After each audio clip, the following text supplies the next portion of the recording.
Since it's the 9th of the month, we're going to read the 39th Psalm, but only the first 9 verses. That's the way it's called. I will say, that is loud. Let me move this down.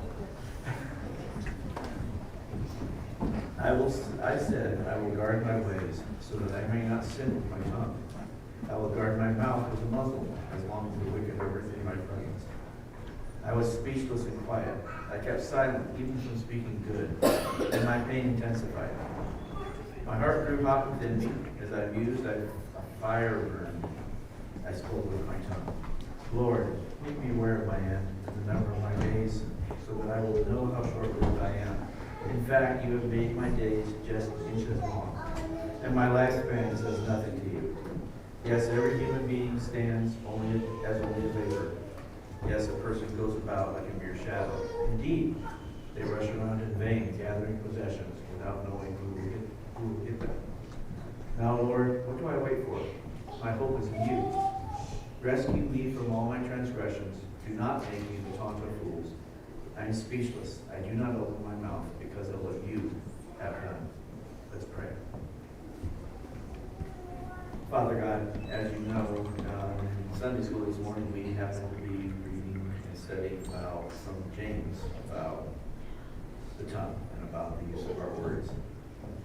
And Father, we know our words have power to bless and power to curse. Father, we pray, Lord, that you would teach us and you would help us to recognize when to speak, what to speak, that we need to cultivate our hearts to be right with you so that the words that come out of there are exactly what people need to hear, what your Spirit would have us speak. Father, we just ask that you be with us right now, Lord. We thank you for all that you do. In Jesus' name, amen.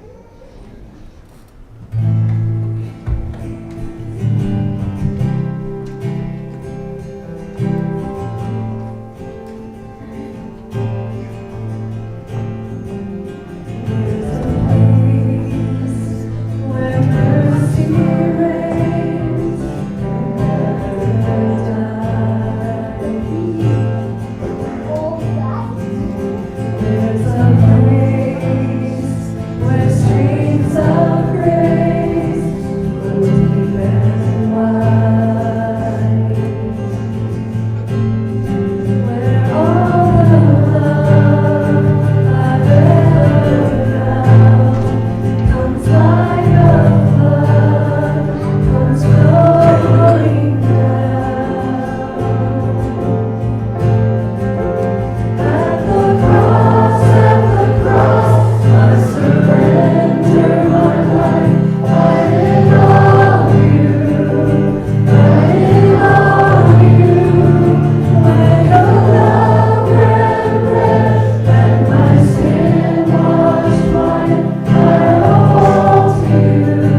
G. You say a word of prayer for us this morning? I thank you, O Lord, for today. And we thank you for many lessons you give us. Guide us in the days to come, Lord. Thank you. So all I can say is thank you for our lives.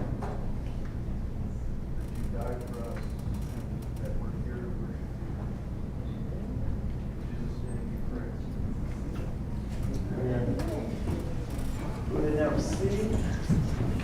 Kids can take off. Elizabeth has the plans, right? Ask her what to do. Happy Sunday, everybody. Good to see you. I think once the kids take off today, I'm gonna take advantage of my spot up here for just a second. I got something I need to learn, and I need all the rest of us to learn it with each other as well. So here's the plan. It's one quick and easy question, but you do have to answer it with a raised hand or not a raised hand. All right? You have to answer it.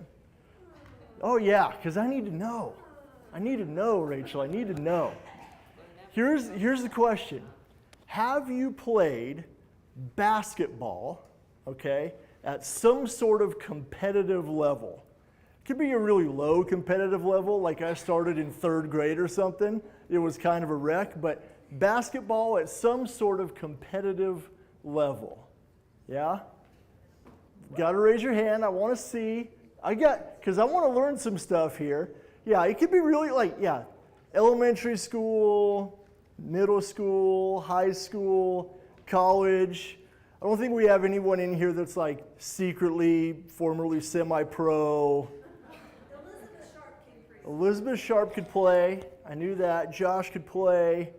Steve, I know, plays. He's not here today. I was looking for I got some questions to ask some people. Okay, good.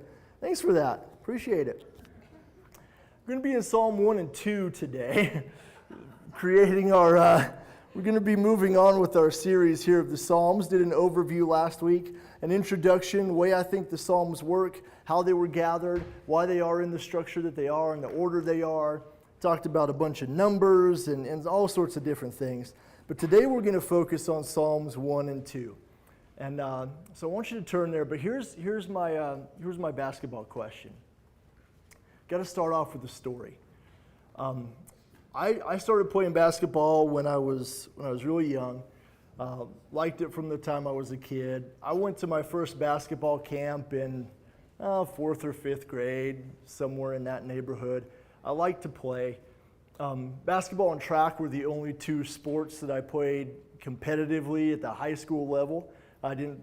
Football was probably my first love, but I didn't play it in high school, I think, for some obvious reasons. And our team was really good, and they were full of a bunch of corn-fed farm boys. And so I wasn't going to make it out of practice against those guys. But I played basketball. And we practiced all the time. We always practiced. Dad put up a hoop in the front yard. We had a hoop in the driveway. And I practiced and practiced and practiced. I'd shoot at home. We had a basketball court. I'd go down and shoot at the basketball court. As I went through high school, especially in between my junior and senior year, I played basketball every day, all of the time, over and over and over and over again. Dad was a school board president at the time. He had a key. I'd go over to the gym and I'd play. I'd play at home, everywhere. And what I decided I could become best at on our team was free throws. That's what we had one marked out at the house. I could go to the gym anytime I wanted. Didn't need anybody else, just a ball and a hoop. So free throws, I figured I could do that. I can get good at this. And so I was playing. And one summer, though, our coach, who we were not particularly fond of, but he did have one thing right, which is that we were awful. We were really, really terrible. And he knew we needed help. And so he brought in a shot doctor, right? So the shot doctor comes to town for a summer to teach us all how to shoot a basketball because it's pretty obvious from our scores that we couldn't put it in the bucket. So he brings a shot doctor in, And I don't remember anything else that he taught us except for how to shoot a free throw, right? And he had a system. It was a routine. He taught everybody the exact same system. I don't know if any of the other guys used it. I didn't pay all that much attention to what my teammates were doing. I should have paid more attention. But I know that I used it. From the first day that he taught me how to shoot a free throw, it's the way I've shot it for the last 22 years. If I go out this afternoon with Thaddeus and I got a basketball hoop at the house and he's running around, if I grab a basketball this afternoon and I shoot a free throw, I will do it exactly the same way as he taught me in the late 90s, right? And you find there's a little inflation hole, right, on the ball. So you find that. You get your feet set right where you want them. You make sure you're all lined up. And you take your middle finger and you point it right at that inflation hole, right? Dribble 3 times, a deep breath in between each one, catch it on the 3rd time, make sure your thumb and your middle finger are exactly where you want them to be on the ball. Take a deep breath, you look up at the hoop, you shoot it, you dangle those fingers right inside of there, and you watch it go through. And I did that, I don't even know how many thousands of times over those years when I was in high school. Same thing over and over and over and over and over. You say, all right, Zach, good for you. So what are you talking about? Let me read Psalm 1 for you. Blessed is the man who walks not in the counsel of wicked, nor stands in the way of sinners, nor sits in the seat of scoffers. But his delight is in the law of the Lord, and on his law he meditates day and night. He's like a tree planted by the streams of water that yields its fruit in its season, and its leaf does not wither. In all he does, he prospers. The wicked are not so, but are like the chaff that the wind drives away. Therefore the wicked will not stand in judgment, nor sinners in the congregation of the righteous. For the Lord knows the way of the righteous, but the way of the wicked will perish. Making or missing a free throw is neither righteous nor sinful. It felt like that sometimes, depending on what the score was and what gym I was standing in. But Psalm 1, I believe, does this. Last week I said a few things about the Psalms as a whole. I said that I think the Psalms are a prayer book. They are a guide to teach us a language that we can use to respond to what God has done in our lives, to respond to the things that He is doing in us and through us and around us and to us. At the beginning, though, we do have an introduction. All Psalms, I don't think, are equal. That's one of the things that the whole series is based on, is that there are a lot of Psalms that are very, very, very different from each other. And I think these two, we are going to do Psalm 1 and 2 today. I think these two are very different. We talked last week about there being 5 books of the Psalms. There are 41 books, or 41 Psalms in book 1. Only 4 of them are not attributed to David. So David is truly the author of the first part of the book. There are 4 that are not attributed to him directly, though. Psalm 10 and Psalm 33 and Psalm 1 and 2. I also made a comment last week that I think sometimes scholars just like to fight with each other a little bit. They'll come up with an idea that's a little bit different than another guy's idea so they can sit over a cup of coffee and talk about ideas. And that's fun. I like to do that too. But I think that Psalm 1 and 2 absolutely and definitely, and I think most of the scholars agree with this, they were designed to be put at the beginning of this book to help us gain our focus. They are here to help us prepare to pray. One of the things you'll notice, and I'll get to this at the end, it's kind of hard to figure out who these are written from and maybe even who they're written to. If you read again, you just kind of scan through it. It doesn't really sound like this is a response from a human being, like say from me to God, right? I suppose it can be, but it reads a little bit differently than that. God is not addressed in Psalm chapter 1, right? It's almost like a man talking to someone else. He's getting us prepared. Blessed is the man who walks not in the counsel of the wicked, nor stands in the seat of sinners, nor sits in the seat of scoffers, but his delight is in the law of the Lord. This is a famous psalm, one of the most famous. As soon as you start to read it or to say it out loud, the words start to come back to you. We all have heard this and know this some. We know that the teaching here is pretty clear and easy, right? You've got two groups of people. You can either stand in the seat of the wicked, or you can stand by God. It's like two choices. The righteous people stand with God, and the wicked people don't. That's where he gets at the end. Therefore, the wicked will not stand in judgment, nor sinners in the congregation of the righteous. There's two groups of people that you can choose to be a part of, Group A or Group B. There's not a lot here that, I mean, you could spend your entire life just studying these few verses and learning, but on the surface level, the message is pretty easy. Blessed is the man who walks not in the counsel of the wicked, nor stands in the seat of sinners, nor sits in the seat of scoffers, but his delight is in the law of the Lord. On his law he meditates day and night. The word law here is the famous Torah. It's the word that the Jewish people would have used for the first 5 books of the Bible, right? So remember last week we talked a little bit about maybe those 5 books of the Psalms are designed to mirror or to be a response to the 5 books of the Torah, Genesis through Deuteronomy. And so maybe he's making a little mention of that right here at the beginning. But his delight is to meditate on the law of the Lord day and night. The word Torah, though, I learned this. I think this is really cool. We know that the word means teachings. That's what a Pharisee who was standing in the synagogue and telling people that they needed to read Torah and they needed to know Torah, someone would have heard, I need to know the teachings. I need to know the stuff. And the things that the teacher says is what I need to know. Torah. The word, though, that's a noun. The verb that it comes from is yara. It means to throw, right? Hence, I started thinking about basketball, right? To throw.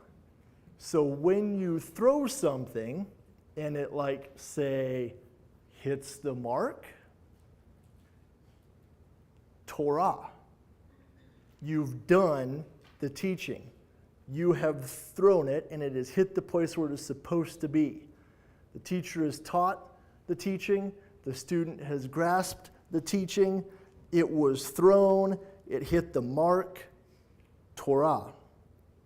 It did what it was supposed to. So on his law he meditates day and night.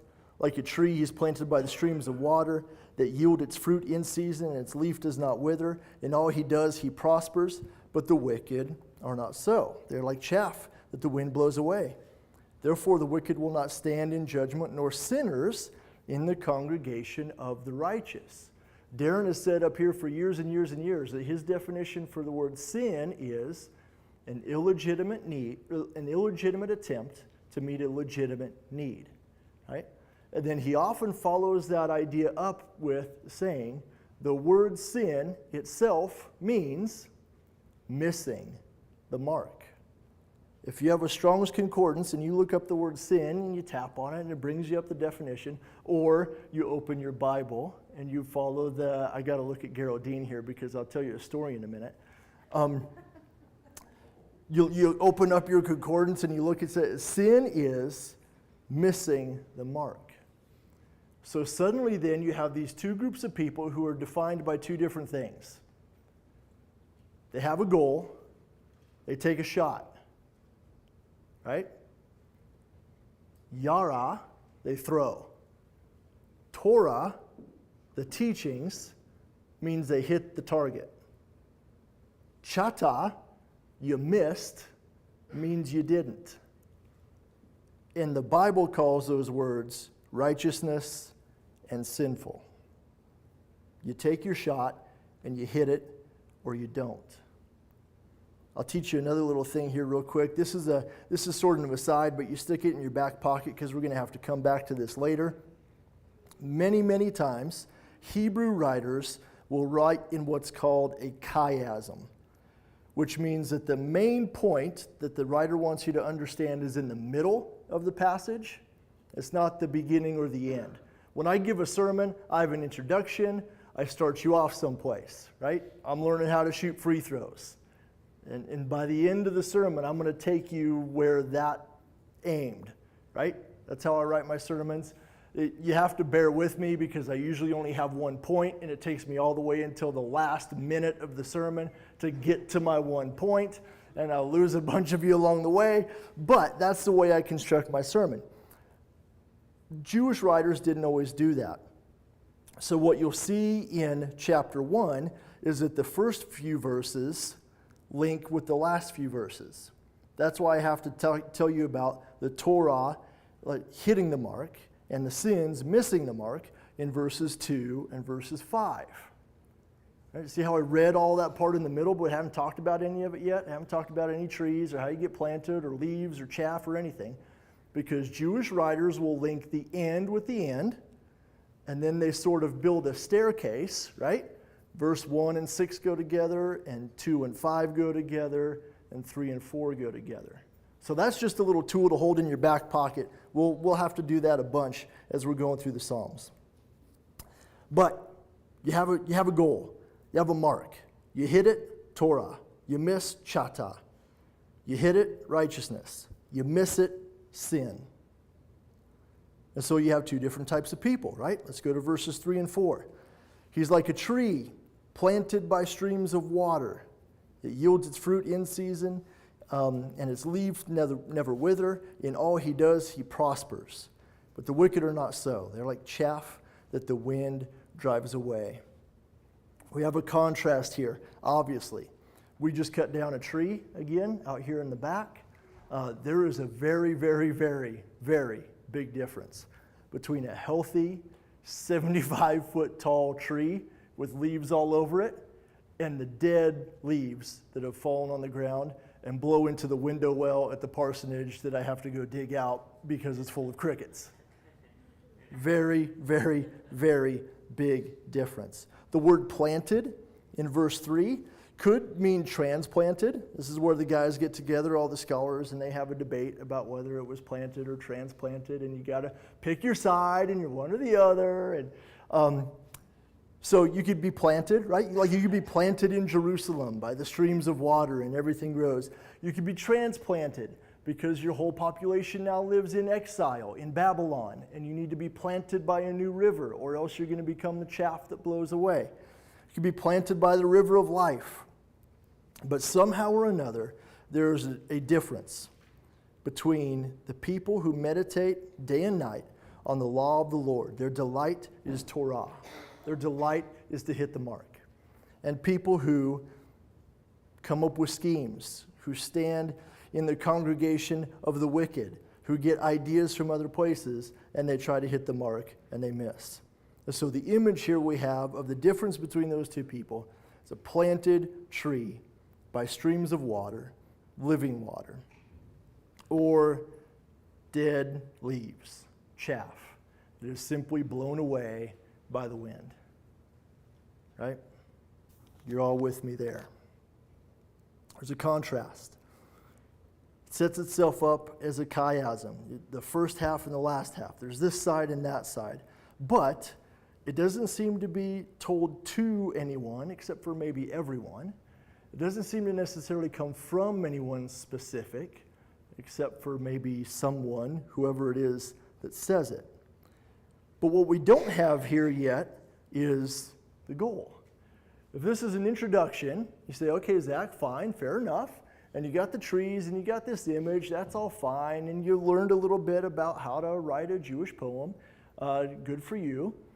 But what's the goal? What is it that we're shooting at? Maybe Torah, right?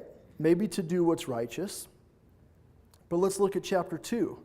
Because my postulation here that I've stolen from a bunch of guys who are way smarter than me, that I think makes sense, is that Psalm 1 and 2 serve as an introduction to prepare us for the rest of the book.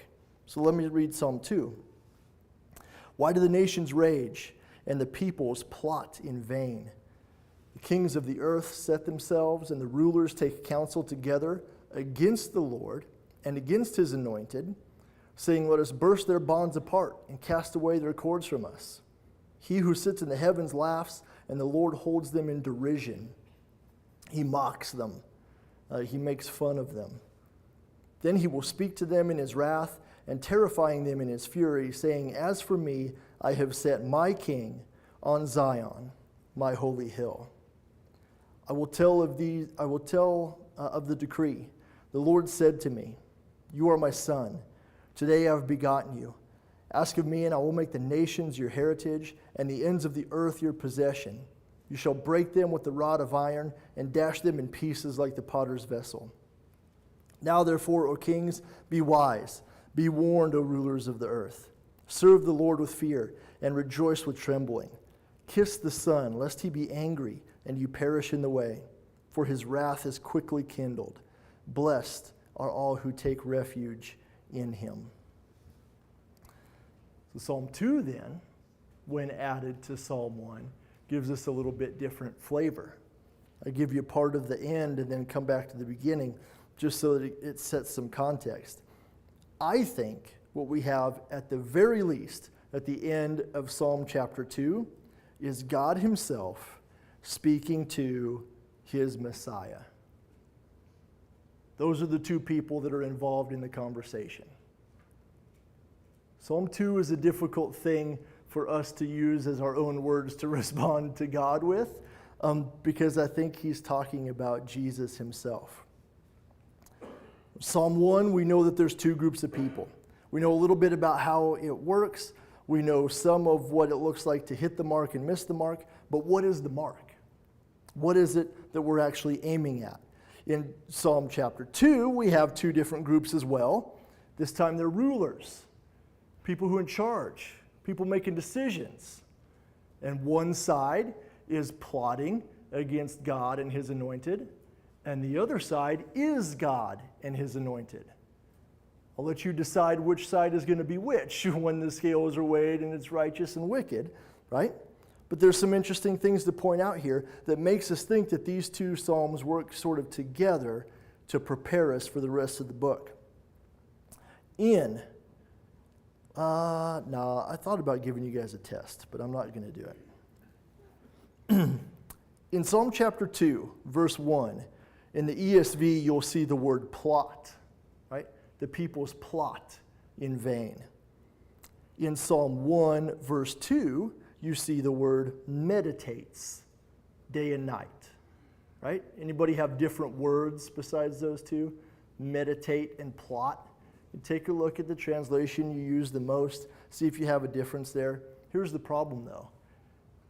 In Hebrew, it's the same word. It's the same word. So the righteous person meditates day and night. The wicked person meditates in vain. Righteous person, we wouldn't say that they plot day and night because that's the word that we use for that action that has a negative connotation, right? We use the word meditate because it has a more positive connotation, but in Hebrew, it's the same word. So one person would read this and say, okay, the righteous person does this action with their mind day and night about the Lord and his law, Torah, how to hit the mark. The wicked person does the same thing with his mind, same action in vain in order to plot against God. Doing the same thing, but they are aiming at two different things, and one hits the mark and one doesn't. So you have the same word. Psalm 2 gives us a goal, gives us the hoop. Now we know what's going on here. The wicked are plotting in vain. They want to take God down. They are plotting against the Lord and his anointed. Let us burst their bonds and cast their cords away from us. Even they they put the argument in the context of God being in charge and them not being, but their goal is to take over that position, to dethrone God and take his place. God laughs. He says, guys, bad idea, not going to work. This is like, it's not quite like when people were yelling at me when I was trying to make a free throw, especially on the road. I had friends at home that would say some really awkward things when I was trying to make free throws too. Those guys are jerks. But on the road, you're waiting for people to laugh at you and hold you in derision, to make fun of you. But this is what God does. He knows what the outcome is because, verse 6, I have set my king on Zion, my holy hill. I will tell you the decree. This is the teaching, right? Ready? Here comes Torah. Here comes teaching from God to Jesus. I'm going to read it again. Think of it in that frame of mind. God the Father speaking to the Son. The Lord said to me, you are my Son. Today I have begotten you. Ask of me, I will make the nations your heritage, and the ends of the earth your possession. You shall break them with a rod of iron, and dash them in pieces like a potter's vessel. Now therefore, O kings, be wise. Be warned, O rulers of the earth. Serve the Lord with fear. Rejoice with trembling. Kiss the Son, lest he be angry and you perish in the way, for the Lord's wrath is quickly kindled. And blessed are all who take refuge in him. The Lord's anointed, whoever that may be, and whoever that becomes, whenever that is revealed, is the one who is king and is the one who is judge. That is the framework.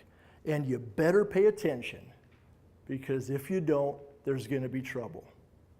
So let me run through the whole thing again just one more time. And then I'll tell you some stories.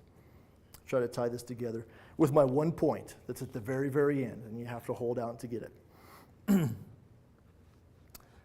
Blessed is the man who walks not in the counsel of the wicked, nor stands in the way of sinners, but sits in the seat of scoffers. His delight is in the law of the Lord, and on his law he meditates day and night. He is like a tree planted by the streams of water that yields its fruit in its season, and its leaf does not wither. In all he does, he prospers. The wicked are not so, but are like the chaff that the wind drives away. Therefore the wicked will not stand in judgment, nor sinners in the congregation of the righteous. For the Lord knows the way of the righteous, but the way of the wicked will perish. There's two sides. Got a choice. Somebody's saying this to us. We're not saying it to God. It's being taught to us. Torah. There's a goal. We're trying to hit it. There's the blessed side and there's the cursed side. There's righteousness and there's wickedness. The righteous meditate on the law of the Lord day and night. The wicked do not. The righteous are a tree planted by the river. The wicked are like chaff that blows away. So how do you figure out which side you're standing on? How do you figure out if you're on the righteousness side or on the wicked side? How do you figure out if you're a tree planted by streams of water or if you're chaff that's going to blow away? Well, what do you meditate about? Do you plot in vain?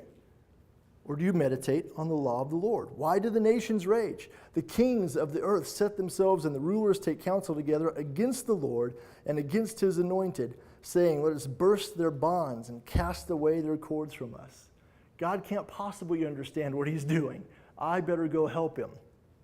I will think, meditate, plot, build a different plan, because his doesn't work, and that way things will be better. The Lord sits in the heavens and laughs. He holds them in derision. Why? Because he has set his king on Zion, the holy hill, his son he has begotten. And when the son asks, the nations will be given to him as a heritage to the ends of the earth. He will judge them, break them with the rod of iron, and dash them to pieces like the potter's vessel. There is a goal. There is a guy a dude, right? His name is Messiah. His name is Anointed One. It's Jesus. That's the goal. You got two ways to treat him.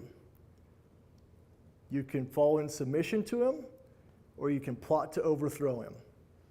One of the two. But he tells us, not us telling him, but in Psalm 1 and 2, he tells us this is how the world is structured, this is how life works, and I'm going to lay this in front of you, and you can make your choice. Two sides, you pick. He's going to be Lord, anointed king and judge. You can meditate on him, you could plot against him, you could serve him, you could overthrow him, you could be with him, or you could be against him. Right? That's where Psalm 1 and 2, taken as a group, leave us. One little note on the side, and then I'll tie it all together. If you want to have some fun and try to figure out this chiasm business, the front going with the back and then sort of trickling down into a main point in the middle, the first word of the first sentence, Psalm 1:1, blessed is the man.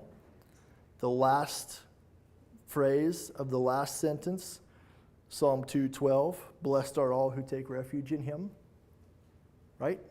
You collect an idea all in one spot. And then in Psalm 3, he moves on to a different place. Okay, so you got all that. Psalm 1 and 2, Zach was trying to figure out how to make free throws. Okay, let's put it together. Here's what I think. Not only are Psalm 1 and 2 a really good intro to the rest of the book and how it's going to play out, but here's what I think from experience, and here's what I think from playing basketball games. And I wasn't very good. The one thing I could do was shoot, particularly from outside. Like the further away I got from the basket, the better, which means I probably wasted a bunch of my time learning how to shoot free throws because I never got fouled. But I could shoot a little bit. And here's what I know. When you're in the middle of a basketball game and you've been playing against your hated rivals, I had several of them. I'm just going to put the Akron Rams and their stupid, enormous gym with their dumb plastic floor in my head for right now. Right? And you're playing all day and you're getting destroyed and you haven't been fouled in a week and a half, and all of a sudden you get fouled. And it's your turn to go to the free throw line. There is an entire change of mind that you have to go through to be ready to take that shot. It's different than playing defense. It's different than running your offense. It's different than everything else. You've got to adjust everything that's going on in your head in order to get ready to shoot that free throw. From the time they call a foul, and if you figured out that you're going to be at the free throw line, you got a few minutes or a few seconds to collect yourself. And you got to go to the line and get set. The ball's coming your way, and once you got a hold of it, you got 10 seconds to get ready. I built a rhythm. I built a pattern.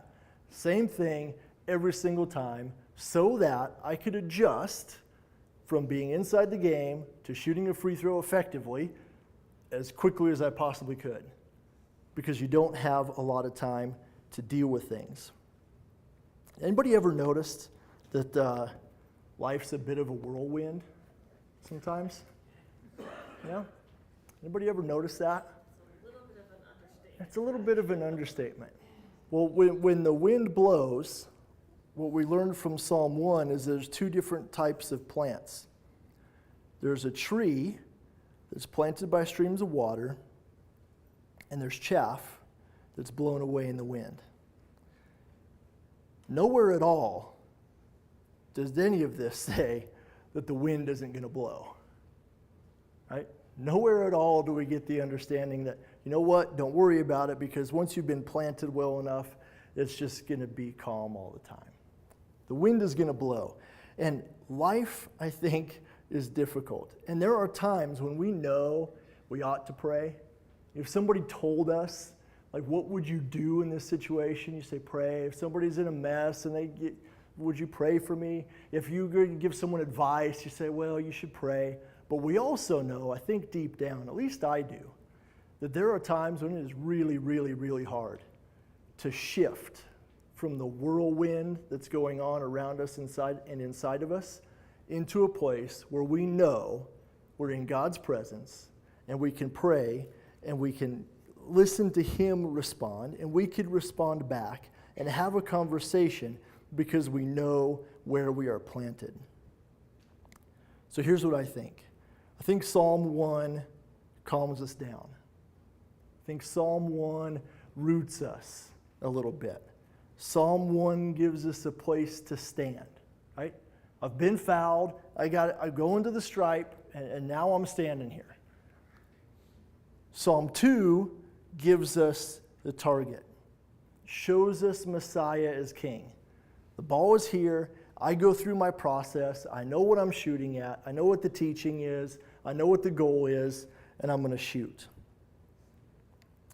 I think Psalm 1 and 2 are a way, they're a gift that have been given to us that we can use to adjust from the whirlwind that is happening inside of us and around us every single second of every single day to a point where we can say, you know what, let me stop for a second and adjust the way that I'm thinking about how life is working right now. It gets us ready to pray. You can't take a free throw during the game. It doesn't. Guys, everybody just stop for a second. Let me take one here for free. I'll tell you what, I'll only take 1 point for it if I miss. Well, it won't be 2, it'll just be 1, but everybody freeze. It doesn't work.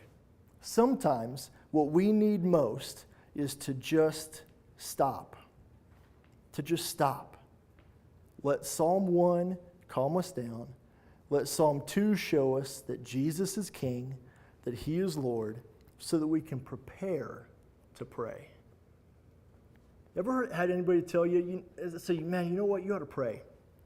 And somebody says, well, I'm not really sure how. I know I ought to, but I just don't know how to start. I don't know what really to do. Well, here's my new advice that I'm going to start today, right? Start by stopping and reading Psalm 1 and 2. I'm not a real good reader. It takes like 1 minute and 8 seconds to read Psalm 1 and 2. It's getting yourself set at the free throw line to prepare to pray. I'll finish off with one more story. There's an American devotional writer named Letty Coleman. I don't know her, but I just heard the story in a book, and I like it. She was on a trip to Africa, and it's difficult to travel in Africa. It's difficult enough for us to travel even though we're staying in Nairobi most of the time. Much of the travel that happens in Africa when missionaries go there, though, is outside of the cities. So you get into a plane somewhere, maybe you wait a day or two and take a puddle jumper or a little bush plane somewhere else, and you land there like in the middle of a field, and then you get in a safari van and it takes you 3 more days to get to the place that you're trying to go. And she's an American, right? She's got a schedule. She's got to stay on top of things. She needs to get to the place where she's trying to get to. So the plane lands, they have guides and a driver from the country. They're going to take her to where she needs to go. They jump in the car. They make a bunch of miles the first day. Everything looks great. They get in late at night, say, hey, if we do that 2 more times, we're going to be where we need to be. She wakes up early the next morning, goes out looking for the driver, looking for the guide. Gone. The van's sitting there, but the driver and the guide are gone.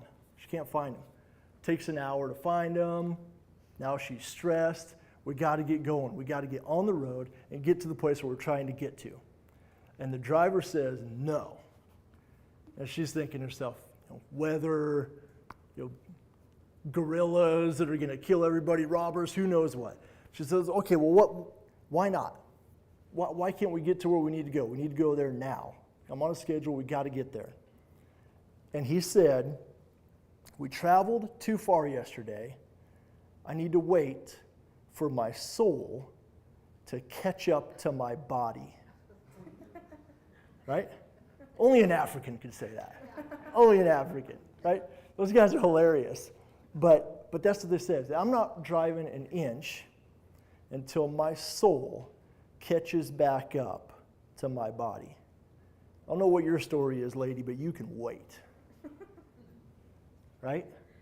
Sometimes you need somebody else to put words to something for you, but as soon as they do, you get it. Right? The first time I heard that story, I went, yeah, that makes so much sense to me. When you need to slow down so that your soul can catch up to where you have gone, start with Psalm 1 and 2 and sit and wait. And then next week, we'll see what we do next. Let's pray. Father, thank you for today. I know this is, I had 3 stories I could have told that all matched what you had given me literally this morning. Father, it's time for me to stop for a day. We know that you give us things to do. We know life can be busy. We know that there's a ton that needs to be done. It's not wrong necessarily to be busy, but Father, it is wrong to be so busy that we are not planted by the stream of living water. It is wrong to not know where it is that we even are.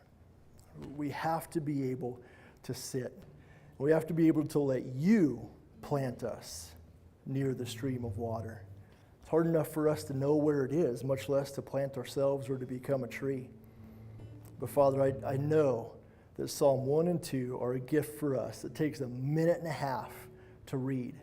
That gives us a chance to put all the other distractions aside, to focus on you, to focus on your word and your teachings and yourself, to sit beside you, to be with you, and to just see what happens next. Because, Father, what I think happens next is what we call prayer. But if we don't stop and we don't look and we keep going, I'm not sure if we see the whole picture. So, Father, help us to do the best we can, but help us to do even better than that by being beside us, by speaking to us, by speaking to our souls, by letting us know when it is that the best thing we could possibly do is to just stop, to read your word, to be with you for a moment. Even if it's not to learn something to do or to put something else on the list or take something else off of the list. Father, just to sit and to be yours for a little while until our soul catches up. Father, may it be so. Amen.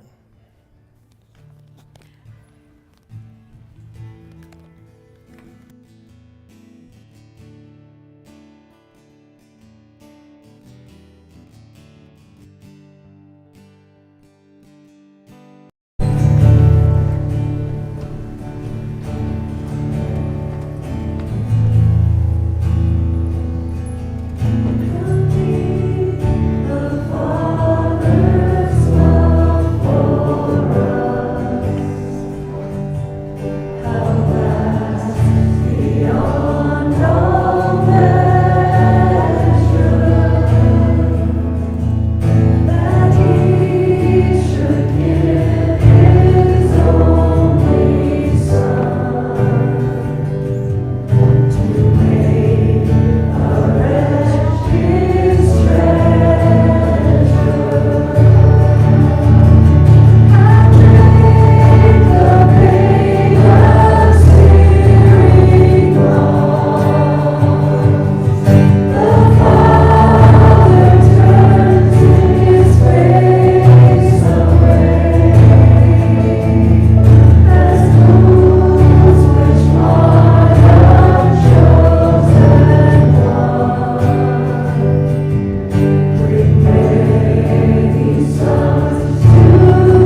Thanks everybody again for being here.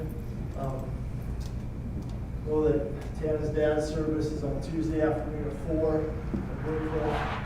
Forget about that. I think next week is student night, so keep that in the back of your mind. Anybody else have any announcements? Elizabeth does, and Janelle. Come on up. Do Yeah. Janelle first. Janelle first. Oh. She doesn't need one, but. Oh, So Harder Junction, he received like 35 emails from me, and with all of us combined, we sent a gift off to Darren. That was sent Thursday, I think, so he'll receive that in the next day, Friday. They'll get to him hopefully by Tuesday, but we have a gift for Pastor Zach in honor of Pastor Appreciation, and we just want to all say thank you for all the